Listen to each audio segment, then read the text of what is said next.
Hi guys, another short form video where I try to tell you all the things that I'm doing in a short amount of time while not editing any other footage. So I'm using some Pink Fresh Studios products. I'm going to treat with my anti-static tool, and then I'm going to stamp this twice in a white pigment ink because I grew up in a household where you were taught to measure twice and cut once, and also were verbally berated for not knowing how to hold the flashlight beam by your loving father. After I am done with that, I am going to sprinkle on some embossing powder.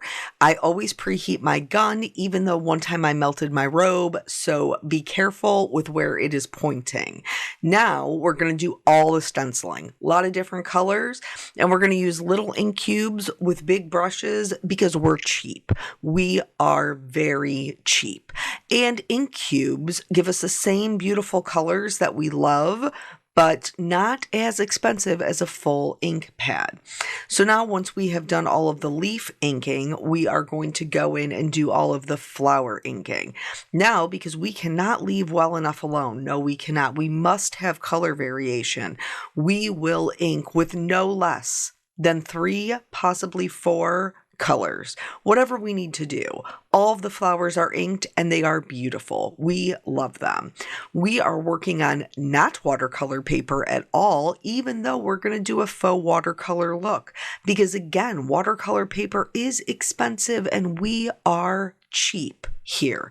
So I'm going to use a minimal amount of water to kind of move the pigment around and give it a more painterly look. I'm also going to splash on clean water and some shimmer. I'm going to show you each one of these so that you can see the shimmer in which you cannot see the shimmer at all. And then I'm going to move on to the next step, which is, again, saving dollars by white heat embossing on white and then custom coloring our sentiments with our small inks in order to make them matchy because we have a real problem with that. Here, I am going to try to embrace the pastels. I am going to build out the entire card before I just accept that I am a person who needs dimension. I cannot leave it. I cannot leave it alone, and I cannot control myself.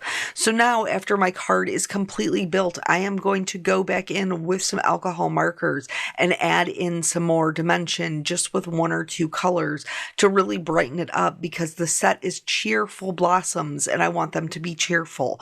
So here, we're just going to recap. This is what they look like. Check out the full video over on my YouTube channel. I appreciate your time, and I'll catch you on the next one.